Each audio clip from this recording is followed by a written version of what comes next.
चलिए हम बात करते हैं विवेचक या विविक्तर की। तो देखिए विवेचक या विविक्तर क्या होता है, तो जो डी होता है कैपिटल डी उसको हम विवेचक या विविक्तर कहते हैं।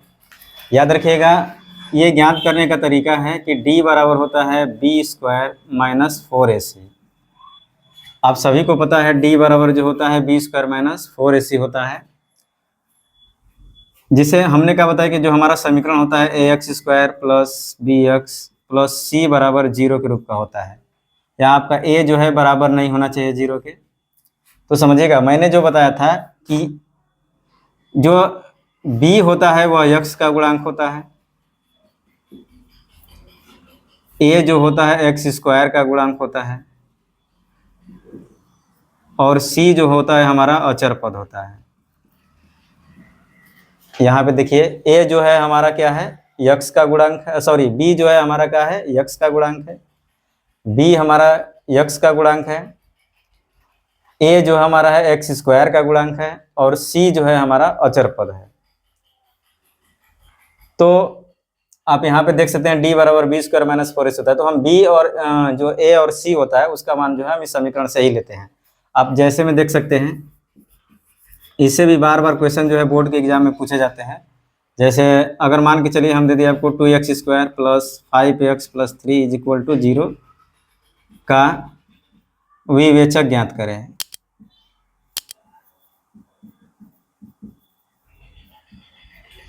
तो अगर मान के चलिए कि आपको दे दिया 2x square plus 5x plus 3 बराबर 0 का विवेचक ज्ञात करने के लिए, तो आप आराम से कर सकते हैं, कुछ भी नहीं करने की जरूरत है आपको विशेष।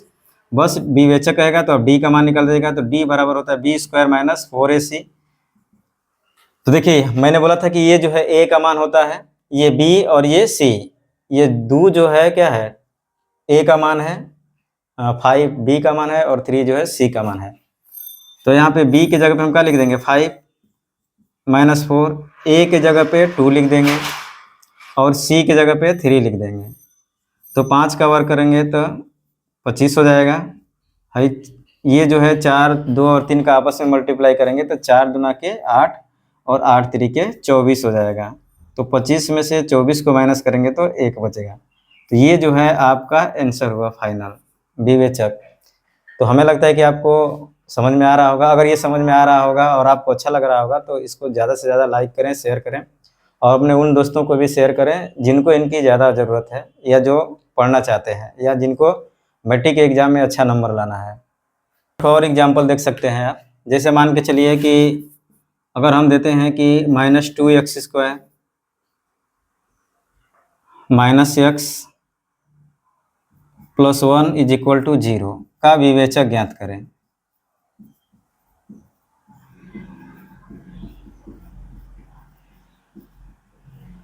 ये क्वेश्चन आपके पास है, कैसे निकालेंगे ध्यान समझिएगा। हम हल करेंगे, मैंने बोला कि जब विवेचक या विविक्तर की बात होगी तो हम डी की बात करेंगे। तो डी बराबर होता है बी स्क्वायर माइनस 4ac। तो बी की जगह पे देखिए यहाँ पे मैंने क्या बोला कि बी जो है हमारा x का गुणांक है। तो देखिए यहाँ x का गुणांक -1 है, क्योंकि देखिए माइनस एक्स को हम क्या लिख सकते हैं -1 इंटू एक्स। तो x का जो गुणांक हो गया हमारा क्या हो गया -1 हो गया। बात समझ में आई आप लोग को। तो यहाँ पे देखिए तो b का मान जो होगा -1 -4 तो ये है। a का मान जो होगा यहाँ पे गुणांक क्या है एक्स स्क्वायर का -2।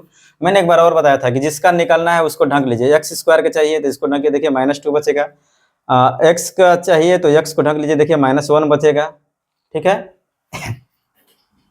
a का मान जो हो जाएगा आपका -2 और c का मान जो होगा 1 हो जाएगा। फिर देखिए -1 का वर्ग करेंगे। देखिए कुछ लोग को थोड़ा सा यहाँ कैलकुलेशन में प्रॉब्लम होता है, याद रखिएगा।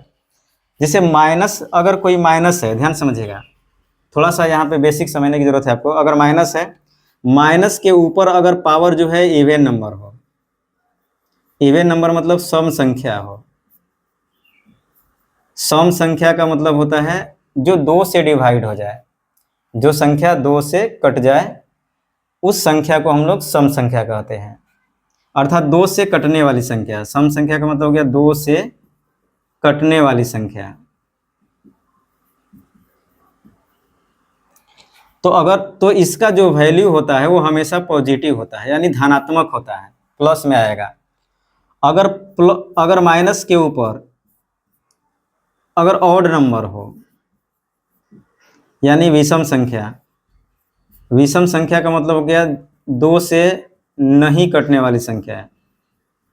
जो संख्या 2 से न कटे उसको हम विषम संख्या कहते हैं। तो अगर ऑड नंबर हो जाएगा माइनस के ऊपर पावर में जो होगा, अगर ऑड नंबर हो जाएगा तो हमारा ये जो मान होता है इसका हमेशा जो होता है नेगेटिव आता है। नेगेटिव मतलब माइनस में आएगा। बात मेरी समझ में आई? अगर माइनस में है, इसके ऊपर कोई सम संख्या पावर के रूप में चढ़ा हुआ हो तो उसका हमेशा प्लस में मान आता है, और माइनस में हो अगर उसके ऊपर जो है पावर हमेशा विषम संख्या अगर चढ़ा हुआ है तो उसका मान हमेशा नेगेटिव होता है। इस बात को याद रखिएगा। तो आइए देखते हैं यहाँ पे। देखिए, जो भी आपको जरूरत वाली चीज़ होगी आप या तो कॉपी कलम लेकर बैठिए या तो फिर स्क्रीनशॉट ले लीजिए, बाद में उसे उतार लीजिएगा। तो -1 का वर्क करेंगे, मैंने अभी बताया पावर सम है तो प्लस में होगा, और 1 का वर्क करेंगे तो 1 ही रह जाएगा। यहाँ पे देखिए इसका आपस में मल्टीप्लाई करेंगे -4 -2 तो माइनस माइनस प्लस हो जाएगा, और 4 दूना के 8 एक कम 8 हो जाएगा। तो 8 है कितना हो गया 9। ये 9 जो हो गया मेरा फाइनल डिस्क्रिमिनेंट आ गया, मतलब ये विवेचक का मान आ गया। ठीक है, आगे बढ़ते हैं। बात करते हैं मूलों के अस्तित्व की। मूलों का अस्तित्व ज्ञात करना।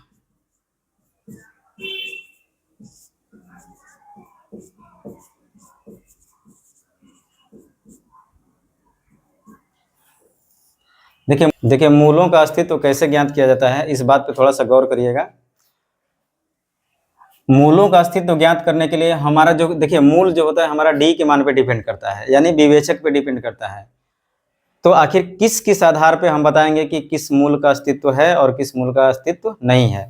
तो ध्यान समझिएगा, मूलों का अस्तित्व ज्ञात करने के लिए सबसे पहले हम बात करेंगे, फर्स्ट पॉइंट याद रखिएगा कि अगर डी, देखिए जो हम डी का मान निकाल रहे थे, समझिएगा बात को, तो डी का मान जो है हमारा क्या आ रहा था, पॉजिटिव भी हो सकता है, डी का मान जो है 0 भी हो सकता है, और डी का मान 0 से छोटा यानी निगेटिव भी हो सकता है। तो पॉजिटिव का मतलब क्या हुआ, पॉजिटिव जो मान होता है आपको पता है कि 0 ना पॉजिटिव होता है ना निगेटिव होता है, non positive non negative number होता है 0 हमारा। 0 ना धनात्मक संख्या होती है और ना ही ऋणात्मक संख्या होती है। तो जो हमारी धनात्मक संख्या होगी वो क्या होगी, हमेशा 0 से बड़ा होगा। ध्यान से समझिएगा, 0 तो ये है, और जो ऋणात्मक संख्या होती है वो हमारा 0 से छोटा होता है। समझ गए बात को? डी अगर पॉजिटिव आ गया, यानी मैंने क्या बोला कि डी का मान अगर 0 आया तो 0 हमारा जो होता है ना धनात्मक होता है ना ऋणात्मक होता है। और जैसे ही देखिए 0 से ऊपर की बात करेंगे हम पॉजिटिव में जाएंगे, तो जैसे ही हमारी धनात्मक संख्या आती है डी का मान, तो समझ लीजिए वो 0 से बड़ा है, और कोई भी पॉजिटिव नंबर 0 से बड़ा होता है। तो 0 से अगर बड़ा हो तो उस स्थिति में क्या होगा, या तो कोई मान हमारा डी जो है अगर माइनस में आ गया यानी 0 से छोटा हो गया, तो उस स्थिति में हमारा क्या होगा। तो मैंने बोला ना कि अभी डी के मान पर ही हमारा जो है मूलों का अस्तित्व निर्भर करता है। तो 3 कंडीशन हमारे पास हैं, तो हम बात करते हैं फर्स्ट कंडीशन की कि यदि डी जो है बड़ा हो 0 से, इसका मतलब इसको पढ़ते हैं कैसे, डी बड़ा हो 0 से अर्थात पॉजिटिव हो, यानी अर्थात पॉजिटिव हो यानी 0 से बड़ी संख्या हो। समझ गए बात को? डी जब हमारा 0 से बड़ा हो जाएगा तो उस स्थिति में क्या होगा, तो मूलों का अस्तित्व होगा। तो मूलों का अस्तित्व होगा।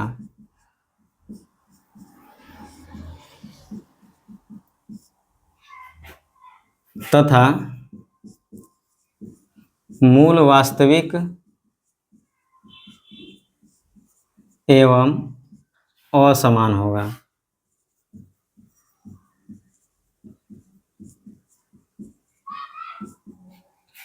दूसरी अगर हम बात करें कि मान के चलिए कि ठीक है 0 से बड़ा होगा तो मूलों का अस्तित्व होगा, मूल हमारा वास्तविक भी होगा और असमान होगा। असमान का मतलब मूल अलग अलग होगा, जैसे एक मूल अगर 2 है तो दूसरा 3 होगा, एक मूल 4 है तो दूसरा 5 होगा, ऐसे करके हो सकता है। ठीक है, यदि डी हमेशा अगर मान के चलिए 0 के बराबर आ गया, यदि डी मान के चलिए कि 0 के बराबर आ गया, तो हमारे मूलों का जो अस्तित्व तो ही होगा, तो मूलों का अस्तित्व होगा।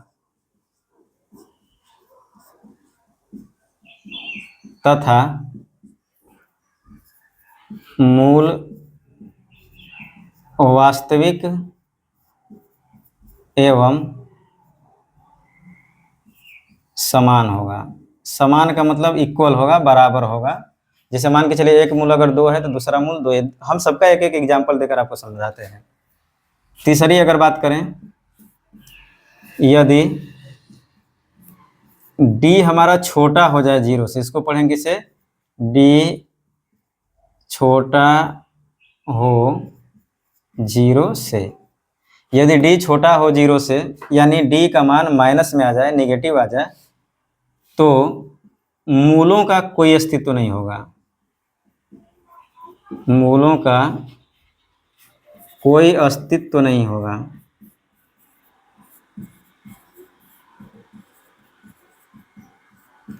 तथा मूल काल्पनिक होगा। मैंने 3 कंडीशन आपके सामने रखा है कि d का मान 0 से बड़ा भी हो सकता है, d का मान निकालने पर 0 भी हो सकता है, d का मान 0 से छोटा भी हो सकता है। देखिए बड़ा छोटा का मैंने अभी फर्क बता दिया।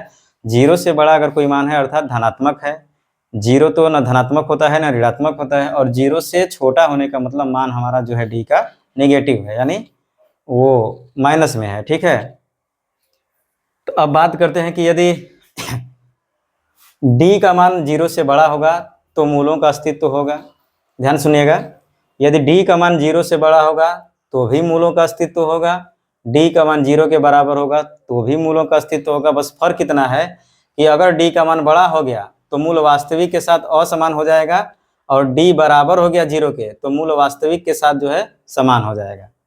ठीक है, अब तीसरी बात करते हैं, d अगर छोटा हो 0 से तक का होगा तो d 0 से छोटा होगा तो मूलों का कोई अस्तित्व नहीं होगा, और हमारे जो मूल होंगे वो क्या होंगे, काल्पनिक होंगे।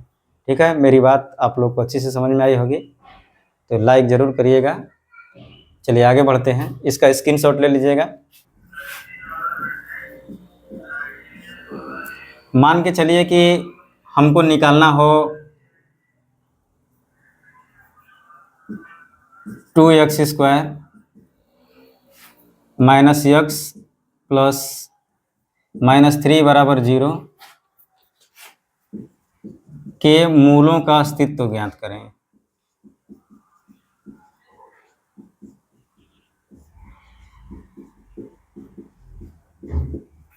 ठीक है, हमारे पास एक क्वेश्चन है कि 2x² माइनस x माइनस 3 बराबर 0 के मूलों का अस्तित्व ज्ञात करना है। कैसे ज्ञात करेंगे, मैंने क्या बोला था कि देखिए मूलों का जो अस्तित्व होता है हमारे d के मान पे निर्भर करता है। तो आइए आराम से देखते हैं इसको कैसे हल करेंगे। देखिए ये सारे क्वेश्चन जो है बोर्ड के एग्जाम में हमेशा पूछे जा चुके हैं या पूछे जाने वाले क्वेश्चन हैं। ठीक है, और इस पैटर्न पे हमेशा क्वेश्चन पूछे जाते हैं, इसलिए थोड़ा सा इसको बारीकी से ध्यान से देखिएगा। देखिए मैं चाहता तो डायरेक्ट जो है आपके क्वेश्चन को सोल्व करवा सकता था, डायरेक्ट एनसीईआरटी हो या कोई भी बुक हो, मैं उसके एग्जाम्पल को या फिर उसके एक्सरसाइज को जो है हल करवा सकता था। पर मैंने सोचा कि एक्सरसाइज हल करने से पहले आपको उसके बारे में थोड़ी सी जानकारी हो जाए, ताकि एक्सरसाइज को आप स्मूथली यानी आराम से एकदम सोल्व अपने आप स्वयं कर सकें। क्योंकि देखिए कोई टीचर अगर पढ़ा देता है एक्सरसाइज, तो मान के चलिए कि एग्ज़ाम बच्चों को देना होता है, टीचर को नहीं देना होता है। यानी हमें आप एग्ज़ाम नहीं देना है, एग्ज़ाम आपको देना है, इसलिए आपको जो है स्टैंड होना है। समझ गए, आपको अपने पैरों पे खड़ा होना है। इसलिए मैंने जो है सबसे पहले इसका थ्योरी आपको पढ़ा, इसके बारे में थोड़ी जानकारी दी, ताकि एक्सरसाइज चले तो आपका प्रैक्टिस होता रहे, ये सब जितने भी थ्योरी हैं उनका रिवीजन भी होता रहे। ठीक है, इसी के साथ आगे बढ़ते हैं। तो इसको कैसे, देखिए हमारे पास एक क्वेश्चन है 2x² माइनस x माइनस 3 बराबर 0 के मूलों का अस्तित्व ज्ञात करें। ठीक है, और आप घबराएंगे नहीं, हो सकता है कि वीडियो अगर लंबा हो तो टेंशन ना लें।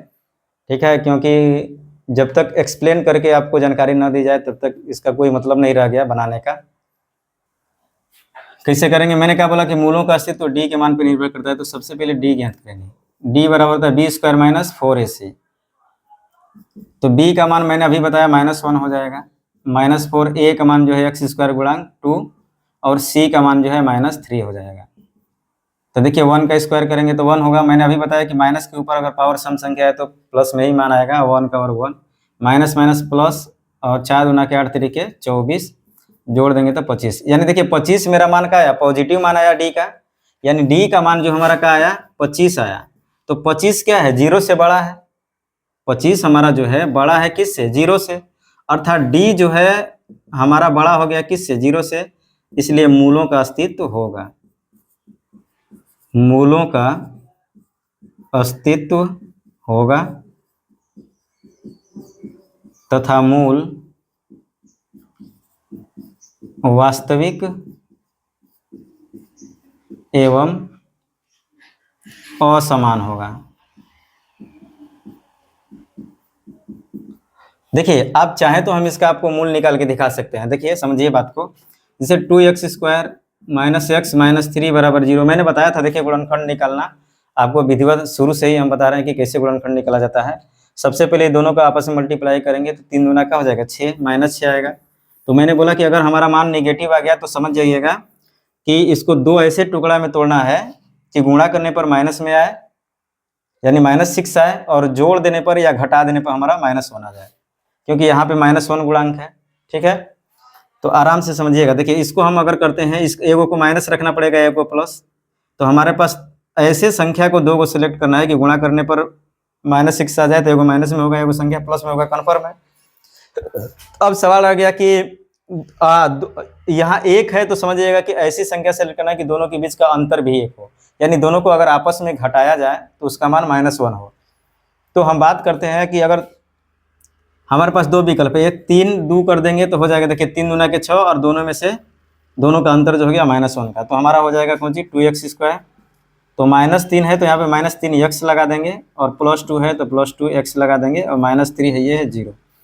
देखिए यहाँ पे हम चाहे तो अगर मान के चलिए डायरेक्ट भी निकालेंगे तो कॉमन निकाल सकते हैं, या फिर अगर मान के चलिए कि आपको असुविधा लगे तो आप जो आसान लगे उसको एक तरफ कर लीजिए। 2x -3x -3 बराबर 0 कर देंगे।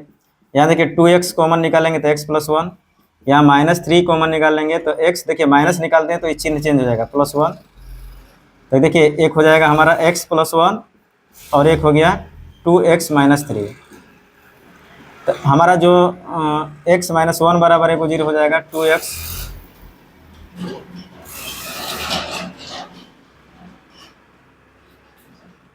एक हमारा जो है x + 1 हो गया, दोनों में से एक लिखेंगे, और दूसरा 2x - 3। तो x + 1 बराबर 0 मानेंगे तो x बराबर हमारा क्या आ जाएगा 1, और यहाँ x बराबर देखिए -3 है, उधर जाके प्लस में हो जाएगा, गुणा में रिलेशन है 2 आके भागा हो जाएगा।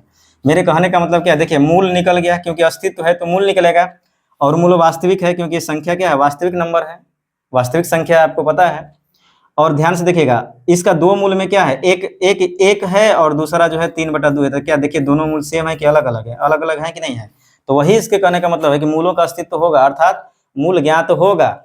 अब मूल कैसा होगा, तो मूल वास्तविक भी होगा, क्योंकि नंबर जो आएगा हमारा वास्तविक संख्या आएगी, और दूसरी बात मूल असमान मतलब अलग अलग होगा। ठीक है, और यही कहना चाहते हैं। ठीक है, अगला हम बात करते हैं, जैसे मान के चलिए हम देते हैं x² + 4x + 4 = 0। इसके मूलों का अस्तित्व ज्ञात करना है। तो पहले d का मान निकालिए, b² - 4ac। b का मान देखिए यहाँ से 4 हो जाएगा, a का मान 1 हो जाएगा, और c का मान 4 हो जाएगा। 16, देखिए इसका हल करेंगे तो 16 में से 16 का आ गया 0, यानी यहाँ पे आपका d बराबर का आ गया 0। तो इसके कहने का मतलब क्या है, ध्यान सुनेगा कि यदि d बराबर 0 हुआ तब वो मैंने क्या बोला कि उस स्थिति में भी मूलों का अस्तित्व होगा। यदि d बराबर 0 हो गया, इस स्थिति में भी मूलों का अस्तित्व होगा। ठीक है, और मूल जो होगा हमारा क्या होगा, वास्तविक होगा। और मैंने बोला समान होगा, तो समान किससे होगा वो देखिए ध्यान से। जैसे हम x² + 4x + 4 का अगर गुणनखंड निकालें तो x² देखिए 4 को तोड़ेंगे तो 2 2 हो जाएगा। देखिए x कॉमन निकालेंगे तो x + 2 कॉमन निकालेंगे तो x + 2, एक x + 2 हो गया, और एक x + 2 हो गया। यहाँ पे भी देखिए x + 2 बराबर 0 लिखेंगे, x + 2 बराबर 0। देखिए x का मान -2, यहाँ भी x का मान क्या गया -2, यानी इसके दो मूल जो हुए -2 -2 हो गया। समझिएगा, मैंने क्या बोला था कि अगर d 0 हो गया तो मूलों का अस्तित्व होगा। मैंने देखिए समझिए बात को, मूलों का अस्तित्व होगा मतलब मूल निकलेगा, मूल ज्ञात होगा, कन्फर्म है कि मूल ज्ञात होगा। अब स्थिति क्या होगी कि अगर d बड़ा हो गया 0 से तो मूल अलग अलग हो गया, आपने देखा था इससे पहले वाले क्वेश्चन में। और मूल जो है मतलब समान कब हो जाएगा, अब इस स्थिति में मैंने बोला डी बराबर 0 है तो मूलों का अस्तित्व होगा, यानी मूल निकलेगा, और मूल जो है वास्तविक होगा। तो देखिए हमारी वास्तविक नंबर ही आया, वास्तविक संख्या है। और दूसरी बात यह है कि ये दोनों समान हैं, ठीक है, -2 -2।